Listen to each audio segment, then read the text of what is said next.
Part 1. 1. You are going to hear a conversation between a student and an academic advisor. First, you have some time to look at questions 1 to 4.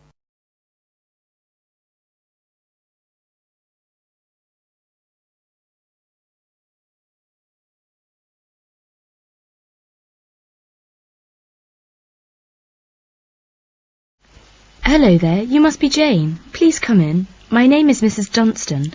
Hello, Mrs. Dunstan. Pleased to meet you.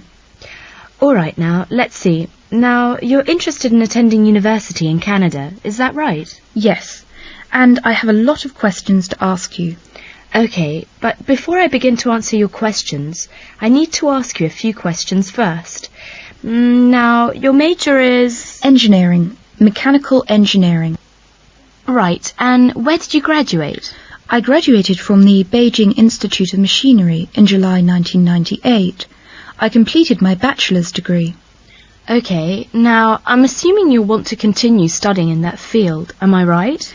Actually, I'd prefer to do an MBA if possible. But if I have no other choice, then I'll continue in mechanical engineering. Okay, now, are you familiar with the requirements for an MBA degree? Yes. Before you hear the rest of the conversation, you have some time to look at questions 5 to 10.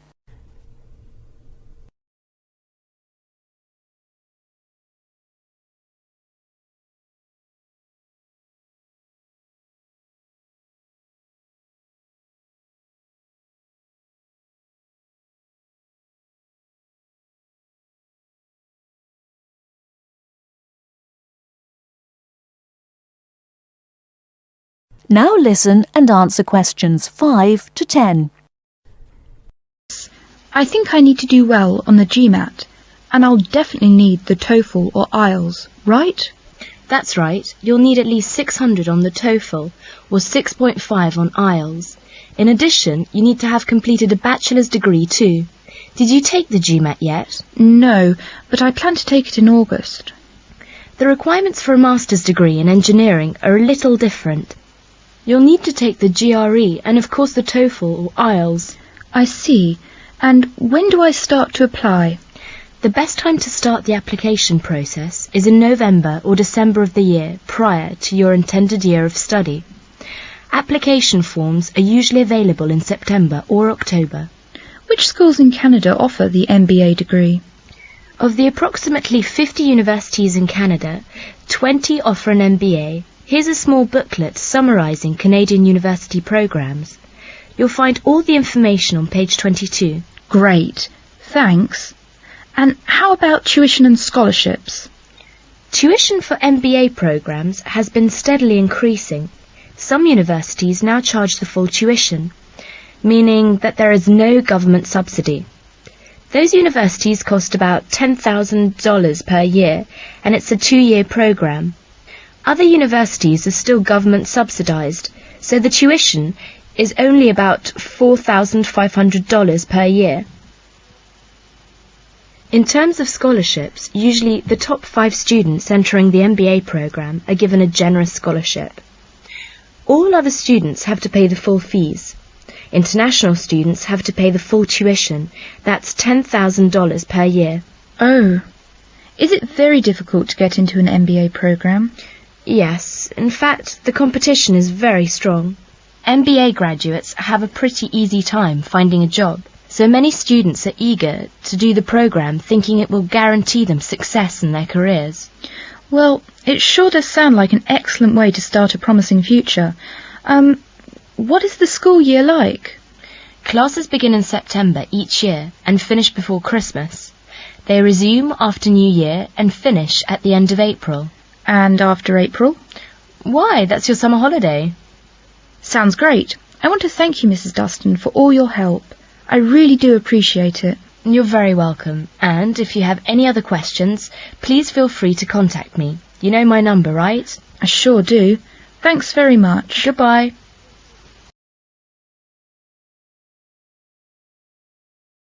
That is the end of part 1.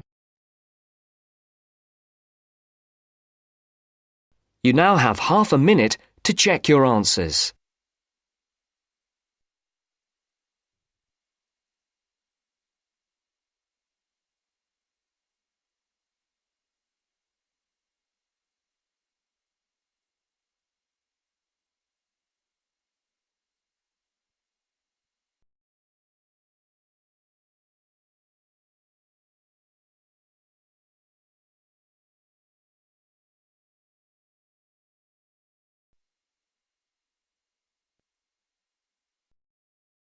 Now turns to part 2. Part 2. Listen to a man talking to a group of people at a weekend work conference in a hotel. First, look at questions 11 to 14.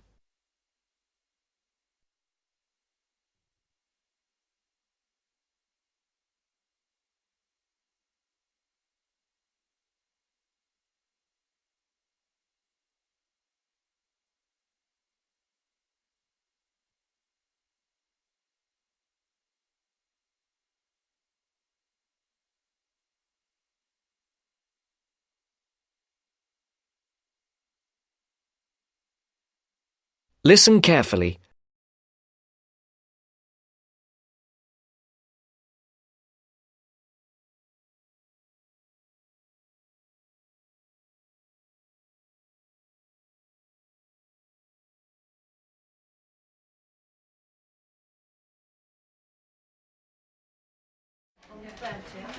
OK, can everyone listen again now, please?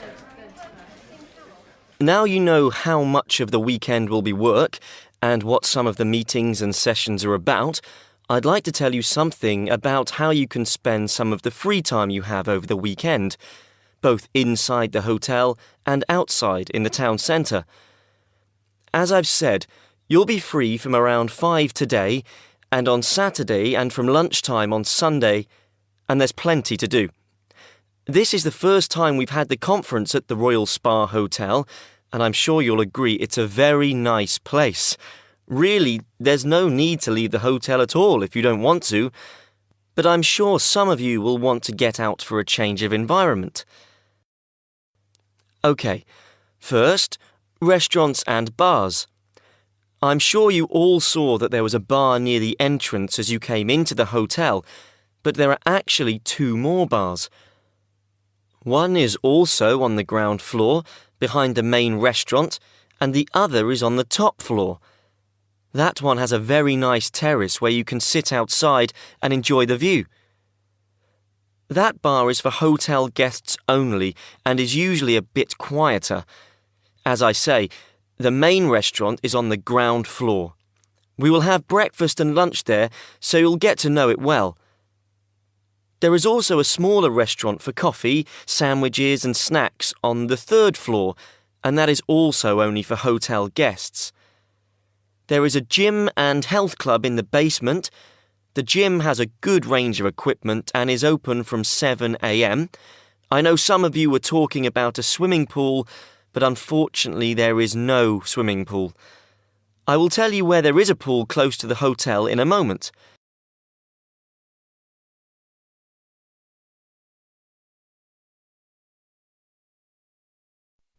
Before the broadcast continues, look at questions 15 to 20.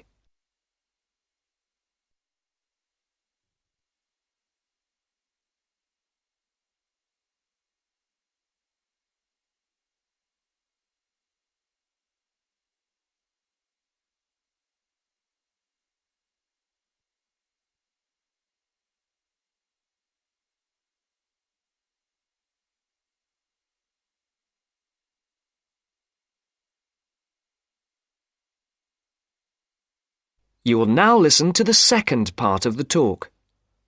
Now, I hope to see some of you around the hotel over the weekend, but I'm sure you will want to get out and see the town at some point. If you'd like to look at the map on the screen, I'll show the area around the hotel.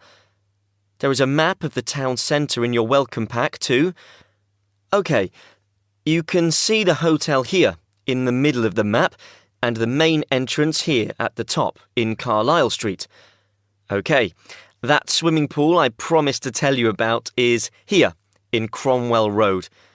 If you turn right out of the hotel, it's about 10 minutes up the road in the 3rd Street on the left. It's open until 7 p.m. and until 5 on Sunday. There's a very nice park here to the north, again about 10 minutes away. In the middle of the park is a boating lake, so if the weather's good on Sunday, it might be a nice way to relax. If you want to see a movie this evening or on Saturday night, the cinema is here, in the High Street. Come out of the hotel and turn left. The high street is only 3 minutes away. The cinema is here at the top of the street, next to a fairly large car park. Now, restaurants. There is a good Chinese restaurant in the middle of the high street, here on the right.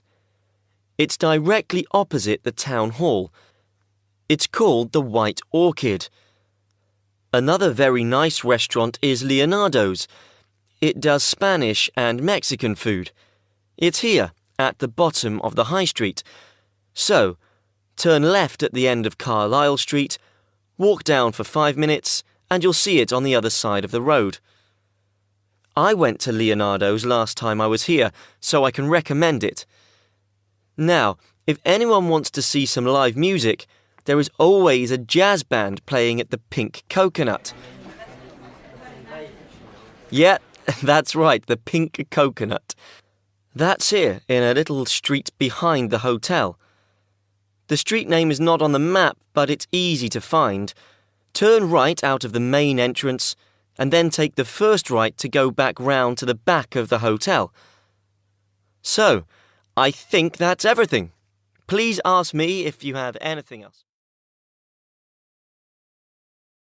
That is the end of part 2. You now have half a minute to check your answers.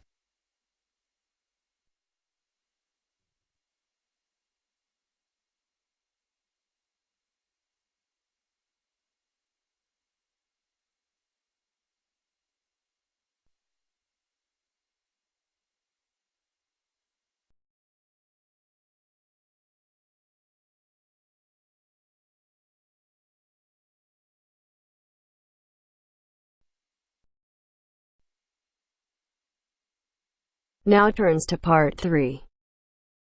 Part 3. You'll hear an interview on job application. First, you have some time to look at questions 21 to 25.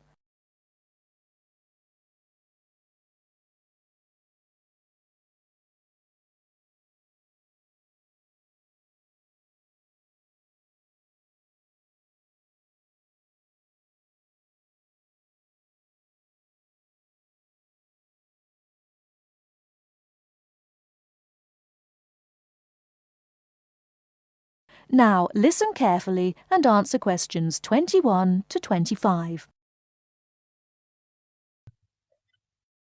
These days it's hard enough to find a suitable job, let alone get as far as an interview. Dozens of people every day send off their curriculum vitae or application form and wait hopefully to be summoned for an interview. Now this, apparently, is where a lot of people fall down because of their inadequacy at completing their application forms, according to Judith Davidson, author of Getting a Job, a popular book which has recently come onto the market. Our reporter Christopher Shields decided to look into this apparent inability of the British to sell themselves, and he spoke to Judith Davidson about it. Judith Davidson lectures at a management training college for young men and women, most of whom have just graduated from university and gone there to take a crash course in management techniques. One of the hardest things is not passing the exams, not passing the course examinations successfully, but actually finding employment afterwards. So Judith now concentrates on helping trainees to set about doing just this. And she tries to work out the reasons why chances of getting a job are pretty small. Very often, a job application or a curriculum vitae will contain basic grammatical or careless spelling mistakes, even from university graduates. Then those that do get as far as an interview become inarticulate or clumsy when they try to talk about themselves. It doesn't matter how highly qualified or brilliant you may be, if you come across as tongue-tied and gauche, your chances are quite slim. What are other problems of the application forms? Some letters are dirty and untidily written, with finger marks all over them and ink blots or even coffee stains. Others arrive on lined or flowered or sometimes scented paper, none of which is likely to make a good impression on the average business-like boss. Many people are unable to make that initial impact with an employer. In fact, it needs techniques to send an application which will stand out from the rest and persuade the employer you're the right one for the job. This prompted an enterprising young man called Mark Ashworth, a recruitment consultant himself, to start writing job applications for other people for a fee.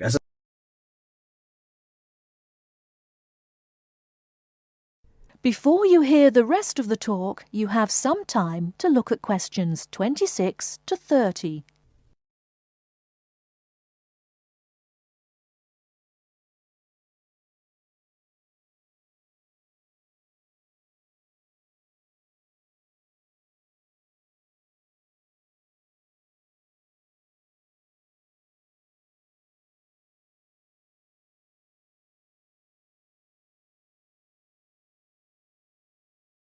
Now listen and answer questions 26 to 30. He told me he got the idea in America, where it's already big business, and in the last few months alone he's written over 35 CVs. He feels that 80% of job applications received by personnel managers are inadequate in some way. Well, yes, many people simply can't cope with grammar and spelling and don't know what to put in or leave out. Sometimes people condense their work experience so much that a future employer doesn't know enough about him. Then, on the other hand, some people go too far the other way. To give you an example, one CV I once received in my recruiting role was getting on for 30 pages long. Mark has an initial interview with all his clients in which he tries to make them think about their motivation. He can often exploit these experiences in the CV he writes for them and shows that they have been valuable preparation for the job now sought. He also believes that well-prepared job history and a good letter of application are absolutely essential. Among the most important aspects of applications are spelling, correct grammar, content, and layout. A new boss will probably also be impressed with a good reference or a letter of commendation written by a former employer. The type of CV I aim to produce depends largely on the kind of job being applied for. They don't always have to be slick or highly sophisticated, but in certain cases this does help. Judith Davidson thought very much along the same lines as Mark. In her opinion, one of the most important aspects of job applications was that they should be easy to read. Many applicants send in letters and forms which are virtually unreadable. The essence of handwritten application is that they should be neat, legible, and the spelling should be accurate. I stress handwritten because most employers want a sample of their future employees' writing. Many believe this gives some indication of the character of the person who wrote it. Some people forget vital things like putting their own address or the date. Others fail to do what's required of them by a job advertisement. Judith believes that job seekers should always send an accompanying letter along with their application forms, stating clearly why their qualifications make them suitable for the vacancy. Personal details have no place in letters of application. I well remember hearing about one such letter which stated, quite bluntly, I need more money to pay for my flat. No boss would be impressed by such directness. She added that the art of applying for jobs successfully was having to be learnt by more and more people these days, with the current unemployment situation. With as many as 200 or 300 people applying for one vacancy, a boss would want to see only a small fraction of that number in person for an interview. So your application had to really outshine all the others to get you on the shortlist.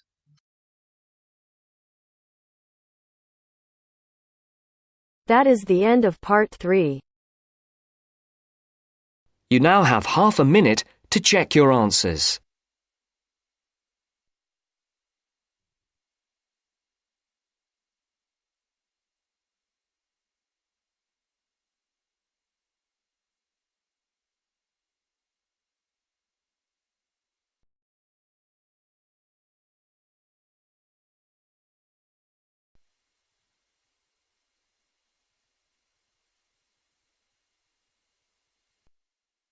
Now turns to part 4.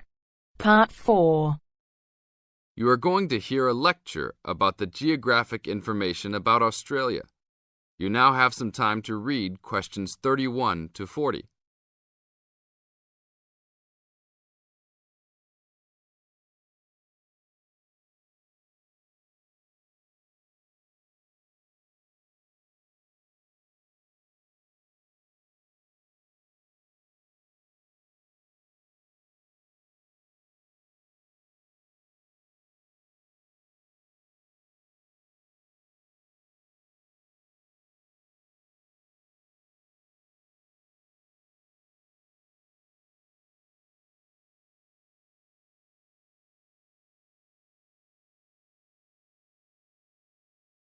Now listen to the lecture and answer questions 31 to 40 by choosing the best answers from the choices. Good morning, everybody. We'll continue to look at Australia, and today look at one of its greatest natural challenges, water for the agricultural sector.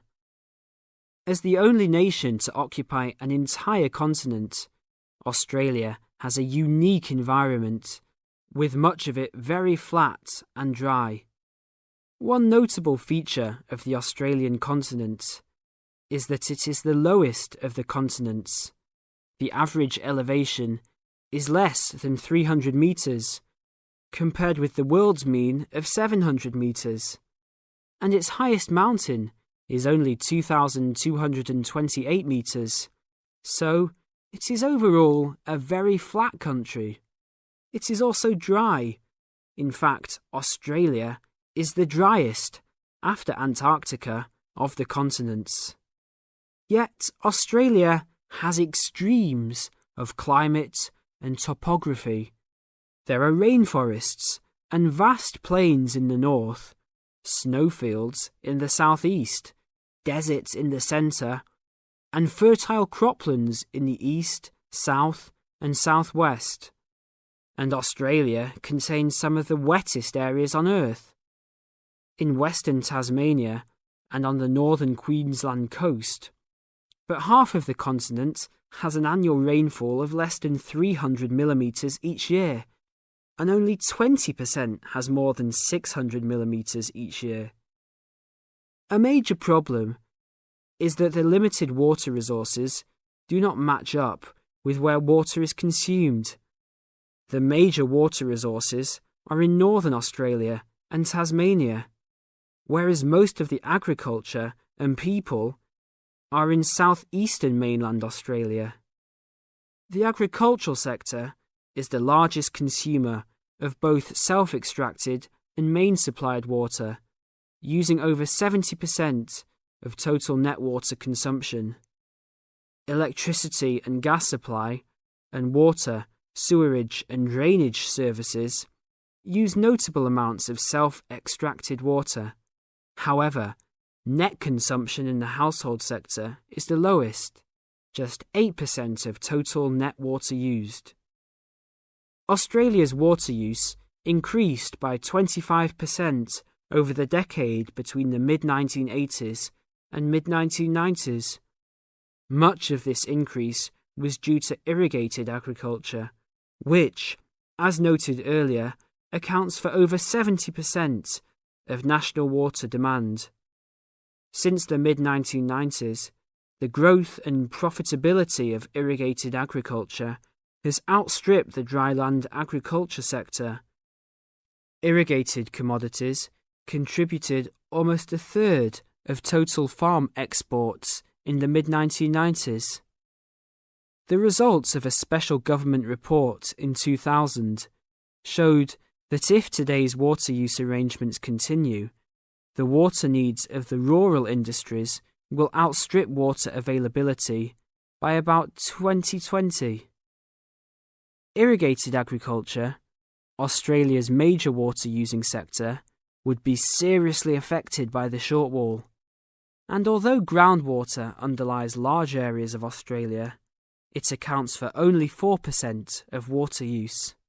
So, clearly, apart from water for households, which mainly comes from dams or rivers, it is the rural sector where efforts towards water conservation are particularly directed. In this sector, the largest consumers of water are the meat and wool industries. One of the major problems in considering sustainable agriculture is the large amount of irrigated water used to produce these products. Some of the crops, such as wheat, maize, and soybeans, also use a lot of water.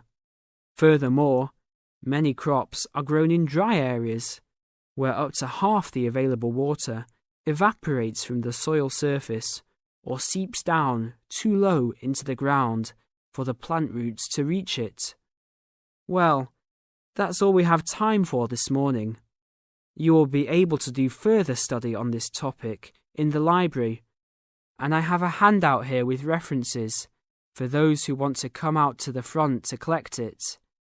Next week, we'll look at outback farming and...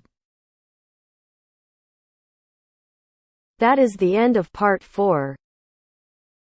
You now have half a minute to check your answers.